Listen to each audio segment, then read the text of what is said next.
Subscribe कीजिए Gurukul hub channel को और बेल आइकन को दबाइए देखने के लिए लेटेस्ट एजुकेशनल वीडियो सबसे पहले।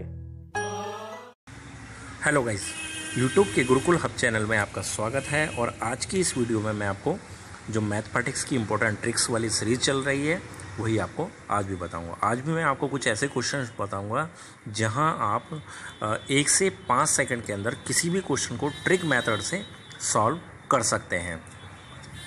और ये जितने भी क्वेश्चन बता रहा हूँ ये कोई ऐसे वैसे क्वेश्चन नहीं है, सभी क्वेश्चन प्रीवियस एग्जाम में पूछे गए हैं और आने वाले एग्ज़ाम के लिए भी उतने ही इम्पोर्टेंट है। ठीक है गाइस, तो स्टार्ट करते हैं। लेकिन उससे पहले मैं चाहूँगा कि आपको अगर ये वीडियो अच्छी लगती है तो लाइक कर लें, और आप न्यू हैं, आपने हमारे चैनल को सब्सक्राइब नहीं किया है तो इसी वीडियो के नीचे जो रेड कलर का बटन है उस रेड कलर के बटन पर क्लिक करके चैनल को सब्सक्राइब कर लें। और सब्सक्राइब करने के बाद घंटी का जो आइकन आएगा उस पर भी क्लिक करें। उससे क्या होगा कि जो भी हमारी नेक्स्ट वीडियो आएगी, लेटेस्ट वीडियो, उसका नोटिफिकेशन आपको ऑटोमेटिक मिल जाएगा। ठीक है, तो स्टार्ट करते हैं। जो हमारा फर्स्ट क्वेश्चन है वो है, एक बर्तन में 60 किलोग्राम दूध है, उसमें से 6 किलोग्राम दूध बाहर निकाला जाता है और उतना ही पानी डाला जाता है।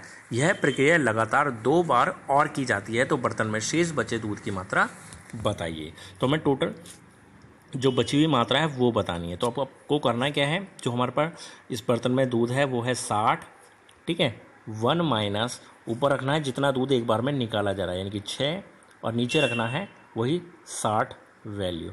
ठीक है, अब ये प्रोसेस कितनी बार किया गया, टोटल एक बार पहले किया गया, 2 बार और किया गया, तो टोटल 3 बार किया गया।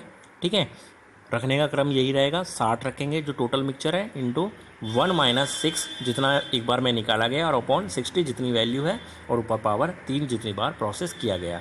अब इसे सॉल्व कर लेते हैं। 6 एकम 6 और 6 दाम 60, तो ये हो जाएगा 10 एकम 10 माइनस 1 यानी कि 9/10।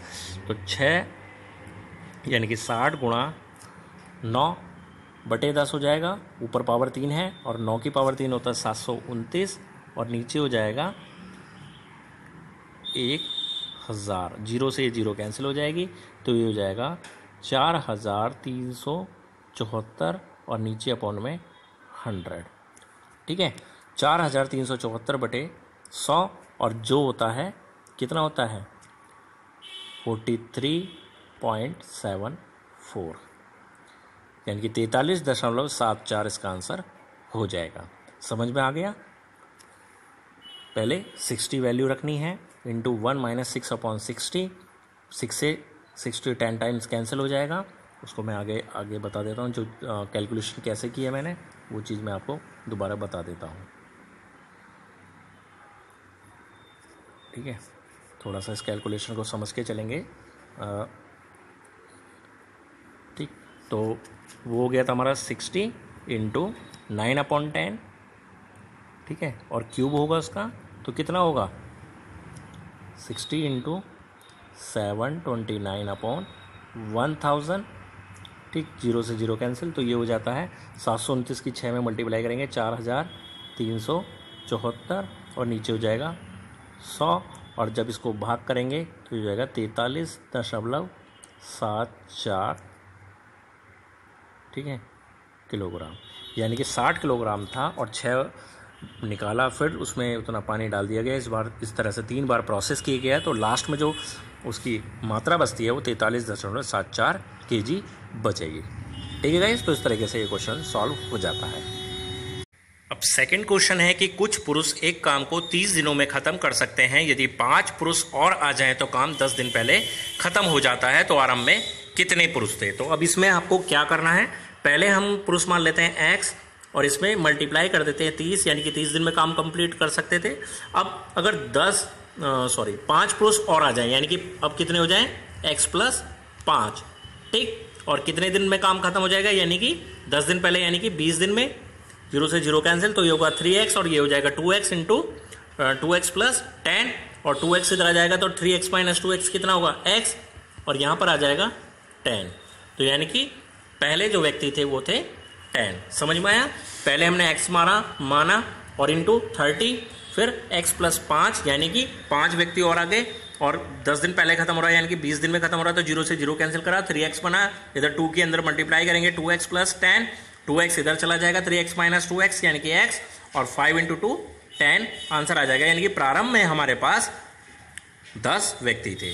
ठीक है गाइस, तो इस छोटे से मेथड से है, ज़्यादा आपको एफर्ट लगाने की ज़रूरत नहीं है, पेन पेंसिल की भी ज़रूरत नहीं पड़ती है। ये तो मेरे को समझाना था इसलिए मैं आपको बता रहा हूँ, बहुत ईजिली आप इसको सॉल्व कर सकते हैं। ठीक है, नेक्स्ट क्वेश्चन देख लेते हैं। अब ये क्वेश्चन है, ये क्वेश्चन भी बहुत ज़्यादा इंपॉर्टेंट क्वेश्चन हो जाता है। 3 पुरुष या 5 महिलाएं किसी काम को 12 दिनों में समाप्त कर सकते हैं, तो 6 पुरुष या 5 महिलाएं किसी काम को कितने दिन में समाप्त करेंगे। तो उसको करने की भी मैं बहुत आसान सी ट्रिक आपको बताता हूँ। देखिए, समझ कर चलेंगे, जो हमसे डे पूछे हैं, ठीक है, कितने डे में काम को कंप्लीट कर लेंगे। तो सबसे पहले आपको क्या रखना है, जो पहले वाले दिन है 12 वो रखेंगे अपॉन, फिर बाद वाले जो 6 पुरुष हैं वो लेंगे अपॉन, फिर जो पहले वाले पुरुष हैं 3 वो रखेंगे, प्लस बाद वाली महिलाएं 5 और पहले वाली महिलाएं 5। समझ में आ गया क्या किया हमने? सबसे पहले रखा डी इज इक्वल टू पहले जो जितने दिन थे 12, ठीक है, अपॉन, फिर बाद वाले पुरुष 6 जो पूछे हैं उसने, फिर अपॉन में रखा पहले वाले पुरुष प्लस बाद वाली महिलाएं 5 और पहले वाली महिलाएं 5। ठीक है, अब इसे सॉल्व करते हैं। 3 दूनी 6, 5 एकम 5, कितना बना? 2 और 1 3, और इस 3 से 12 कट जाएगा 4 बार में, तो 3 चौक 12, 4 दिन आंसर आ जाएगा। ठीक है, तो इस तरीके से आप इजीली इस आसान से मेथड का इस्तेमाल करके क्वेश्चन को सॉल्व कर सकते हैं। सेकंडों का खेल है, 4 से 5 सेकंड, मैक्सिमम 4 से 5 सेकंड लगते हैं, सेकंडों का खेल है, तुरंत क्वेश्चन सॉल्व हो जाएगा। बिना पेन पेपर के आप इस क्वेश्चन को सॉल्व कर लेंगे, क्योंकि आपको क्या करना है, 6 को 3 से डिवाइड करना है 2, फिर 5 को 5 से डिवाइड करना है, क्या बनेगा 1, 2 और 1 3, 3 से डायरेक्ट 12 को काटेंगे, 4 आंसर आ जाएगा। ठीक है, समझ में आया? आगे क्वेश्चन देखते हैं। अब ये क्वेश्चन देखते हैं कि 3 × 38 × 537 × 1256 के गुणनफल में इकाई का अंक क्या होगा, यूनिट डिजिट क्या होगी। अब यूनिट डिजिट निकालने के लिए आपको सिंपल क्या करना है, इनकी लास्ट डिजिट उठा लीजिए। 3, 38 में 8, यहाँ पर 7 और यहाँ पर 6। ठीक है, अब यहाँ से आप मल्टीप्लाई करना स्टार्ट कीजिए। 3 × 8 कितना होगा, 24। अब 24 में जो 4 है लास्ट डिजिट, उसकी 7 में मल्टीप्लाई कर दीजिए। 4 7 28 बनेगा, बिल्कुल बनेगा। और 28 का जो लास्ट है 8 है, उस 8 में 6 से मल्टीप्लाई कर दीजिए। 8 6 48 होगा, और हमारा आंसर हो जाएगा, यूनिट डिजिट हो जाएगी 8। ठीक है, सिंपल सा मेथड है, सिंपल। पूरी वैल्यू की मल्टीप्लिकेशन करने का कोई बेनिफिट नहीं है, बल्कि जितनी भी वैल्यू बनती है उन्हें भी बहुत छोटी छोटी वैल्यू, मतलब इकाई के अंक को ही लेकर आप इसको सॉल्व कर लेंगे। सबसे पहले 3 की मल्टीप्लाई करेंगे 8 में, 8 3 24 बनेगा, समझ रहे हैं ना, 24 बनेगा। 4 उठाएंगे, 4 की 7 में मल्टीप्लाई करेंगे, 28 बनेगा। 8 बनेगा, 8 बचेगा, 8 यूनिट डिजिट होगी, 8 8 6 48, तो सीधा 48 आएगा। 48 की जो यूनिट डिजिट होगी वो होगी 8। तो इस तरीके से, इस आसान से मेथड से आप इस तरह की कितनी भी लंबी सीरीज क्यों ना हो, उसे आप इजीली सॉल्व कर लेंगे। ठीक है गाइस, अब ये क्वेश्चन है नंबर सिस्टम का क्वेश्चन है, बहुत ही ज़्यादा इंपॉर्टेंट क्वेश्चन है, संख्या पद्धति से संबंधित है। ठीक है, आप इस क्वेश्चन को सॉल्व करने का भी बहुत ही आसान सा मेथड मैं आपको बताऊंगा। क्वेश्चन है कि किसी संख्या को 425 से विभाजित करने पर 45 शेषफल आता है, तो उसी संख्या को 17 से विभाजित किया जाए तो शेषफल क्या होगा। अब इसमें आपको करना क्या है, यहाँ पर आपको 3 डिजिट दी हुई हैं, 3 अलग अलग नंबर्स दिए हुए हैं।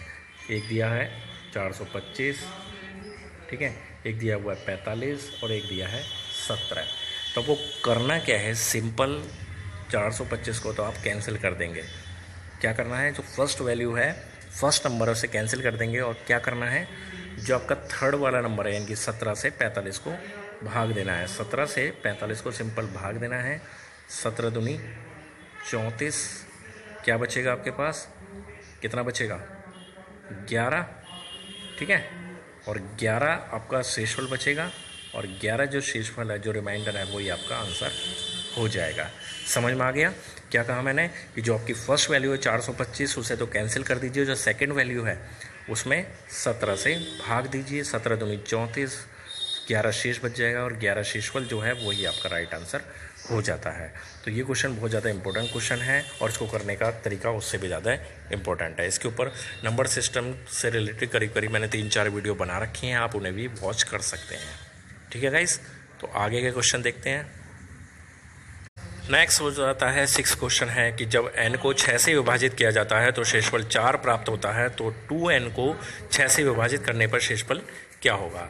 अब ये क्वेश्चन भी बहुत आसान है, बहुत ही आसान इसको करने का तरीका है। आपको n की कोई वैल्यू यहाँ पर माननी पड़ेगी। तो क्या मानना है, सबसे बेस्ट तरीका ये होता है कि जिससे विभाजित करना है आपको, जिससे भी आपको विभाजित करना है उसे ही आप मान लीजिए। यानी कि 6 से विभाजित करना है, 6 + 4 यानी कि 10 आप मान लीजिए। आप 10 में अगर 6 से भाग करेंगे तो आपके पास क्या मिल जाएगा, आंसर 4 ही तो आएगा, है ना, शेषफल। तो वैसे ही 6 + 4 यानी कि 10 मैंने मान लिया n का मान, और n को अगर 2n की जगह रखेंगे आप तो कितना होगा, 20 होगा। और 20 में जब 6 से भाग करेंगे आप, 20 में 6 से भाग करेंगे तो 6 × 18, शेष बच जाता है 2। ठीक है, तो 2 आंसर आ जाता है। समझ में आया कैसे किया हमने। तो हमने क्या करा, 6 + 4 जो 6 दिया हुआ था और 4 दिया हुआ है, इनको दोनों को प्लस कर दिया, यानी कि n की वैल्यू होगी 10। अब उस 10 का 2 गुना करेंगे यानी कि 20, और 20 में जब 6 से भाग करेंगे तो आपको शेषफल मिल जाएगा 6 × 18 यानी कि 2 शेष मिल जाता है। आपका रिमाइंडर 2 आंसर आ जाएगा। ठीक है गाइस, अब इसमें कितना भी कोई भी वैल्यू दे देते हैं तो आप उसको सॉल्व कर सकते हैं। कई बार अगर क्वेश्चन का आंसर आपका मैच नहीं करता है तो उसमें ऐसा कीजिए कि आप ऑप्शन देख लीजिए, ऑप्शन के अकॉर्डिंग भी आपको वैल्यू माननी पड़ेगी यहाँ पर। ठीक है, तो ऐसा कुछ क्वेश्चंस में होता है, सभी में नहीं होता। बाकी ये बेस्ट तरीका है, आप इसको इस तरीके से समझ के चल सकते हैं। ठीक है गाइस, अब ये जो क्वेश्चन है ये है प्रॉफिट एंड लॉस का क्वेश्चन, और बहुत ही आसान क्वेश्चन है कि किसी वस्तु को 452 रुपये में बेचने पर उतनी ही हानि होती है जितनी उसे 524 रुपये में बेचने पर लाभ होता है, तो उस वस्तु का क्रय मूल्य क्या होगा। उसका कॉस्ट प्राइस पूछा है यहाँ पर क्वेश्चन में। तो आपको करना क्या है, जितना प्रॉफिट है उतना ही लॉस है, तो आपको करना क्या है, सिंपली इन दोनों को आप प्लस कर दीजिए, 452 को और 524 को प्लस कर दीजिए। और प्लस करेंगे तो आपके पास कितना आ जाएगा, 5 और 2 6, 2 और 5 7, और 5 और 4 9। आपने क्या करा, 452 और 524 को प्लस किया, 2 से डिवाइड कर देना है। ठीक है, 2 चौक 8, 2 अट्ठे 16, 2 अट्ठे 16, और आपका आंसर आ जाएगा 488 रुपये। 488 रुपये जो है वो आपका राइट आंसर है। यानी कि 488 रुपये वो क्रय मूल्य है। जब 452 में बेच रहा है तो उसे लॉस हो जा रहा है, और 524 में बेच रहा है तो उसे प्रॉफिट हो जा रहा है। टोटल कुल मिला के 36 रुपये का ही उसे लॉस होता है और 36 रुपये का ही उसे प्रॉफिट हो जाता है। तो गाइज ये भी एक बहुत ज़्यादा पॉपुलर क्वेश्चन है, प्रीवियस एग्जाम में लगातार पूछा गया है, आने वाले एग्जाम के लिए भी उतना ही इंपॉर्टेंट है। तो गाइज आज की इस वीडियो में भी मैंने आपको 7 क्वेश्चन ऐसे बता दिए हैं जो प्रीवियस एग्जाम में लगातार पूछे जा रहे थे, इंपॉर्टेंट क्वेश्चन हैं, और उन्हें कैसे हम विदाउट पेन और पेपर के ओरल ही क्वेश्चन सॉल्व कर सकते हैं। 1 सेकंड से लेकर 5 सेकंड के अंदर कोई भी क्वेश्चन सॉल्व हो जाता है। ठीक है, इस तरह की मैंने कुल मिला के 3 वीडियोज़ बना दी हैं। ठीक है, 3 नहीं 4 वीडियोस बन चुकी हैं। ये चौथी वीडियो, 3 बन चुकी है, 4 चौथी ये वीडियोस हैं। इसी क्रम को हम आगे भी कंटिन्यू करते रहेंगे। ठीक है, जिससे कि आपको ज़्यादा से ज़्यादा बेनिफिट मिल सके। हमारी वीडियो को लास्ट तक देखिए कीजिए, क्योंकि सारे ही क्वेश्चन इंपॉर्टेंट होते हैं, तो इन चीज़ों को समझ के चला करिए। ठीक है गाइस, तो आज की वीडियो बस इतना ही। आपको ये वीडियो अच्छी लगी हो तो लाइक करें, शेयर करें। आपने अभी तक हमारे चैनल को सब्सक्राइब नहीं किया है तो हमारे चैनल को सब्सक्राइब करें। सब्सक्राइब करने के बाद आपको एक बेल आइकन दिखाई देगा, उस पर भी क्लिक करें। उससे क्या होगा, जो भी हमारी नेक्स्ट वीडियो आएगी, लेटेस्ट वीडियो आएगी, उसका नोटिफिकेशन आपको ऑटोमेटिक मिल जाएगा। आपको हमारी वीडियो को बिल्कुल भी सर्च करना नहीं पड़ेगा। धन्यवाद।